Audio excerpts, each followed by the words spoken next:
आशीष एक कॉलेज में छात्र था।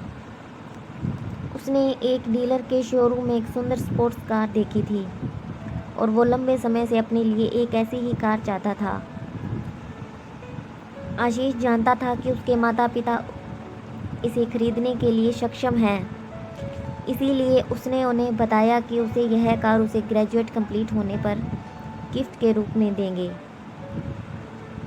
देखते ही देखते वह दिन भी आ गया और पिता ने आशीष को अपने निजी कार्यालय में बुलाया। उन्होंने उससे कहा कि मुझे तुम्हारे जैसे अच्छे बेटे पर गर्व है। उन्होंने उसे बताया कि वह उसे कितना प्यार करते हैं और उसे एक प्यारा सा रैपर में लिपटा हुआ उपहार दिया। आशीष उस छोटे से गिफ्ट के डिब्बे को देख निराशा महसूस करने लगा, लेकिन वह जानने के लिए उत्सुक था कि ऐसा क्या था उस बॉक्स में। इसीलिए उसने बॉक्स तुरंत खोला और उसमें एक लाल कपड़े से लिपटी हुई भागवत गीता देखी। आप इतने अमीर हैं और मुझे केवल एक गीता दे रहे हैं। काफ़ी गुस्से से अपने पिता पर वो चिल्लाया और अपनी नाराज़गी और गुस्से के वश में आकर आव देखा ना ताव तुरंत घर छोड़ दिया। काफ़ी साल बीत गए। आशीष एक सफल व्यवसायी बन गया। वह अपने जीवन में खुश था। उसकी शादी हो चुकी थी और उसके 2 बच्चे थे।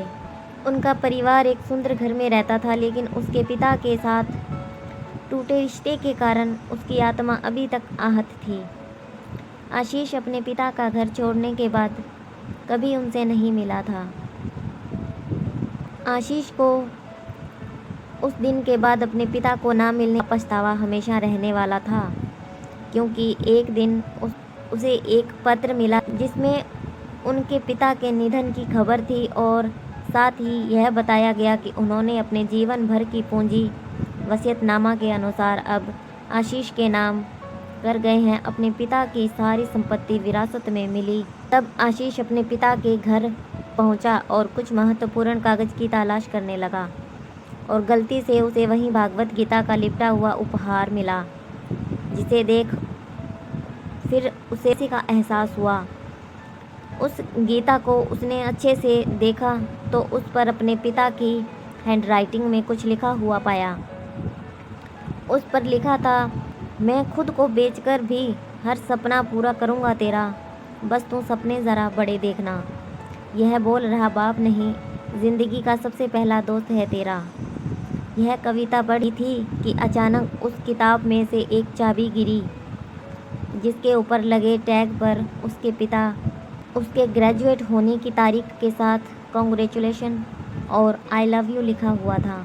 आशीष के सर के ऊपर उसके पिता का साया तो पहले ही उड़ चुका था और आज उसकी ज़िंदगी की सबसे बड़ी गलती के बारे में जानकर उसके पैरों के नीचे से ज़मीन भी खिसक गई। इस दिन आशीष की आंखें और रूह दोनों पछतावे के आंसू रोई, पर वो मन ही मन पछताने के अलावा और कुछ नहीं कर सकता था। दोस्तों, आज की कहानी कैसी लगी? कहानी सुनने के लिए बहुत बहुत धन्यवाद। कहानी अच्छी लगी हो तो चैनल को सब्सक्राइब कीजिए ताकि आने वाली नोटिफिकेशन आपको मिलती रहे और आप कहानियाँ सुनते रहें।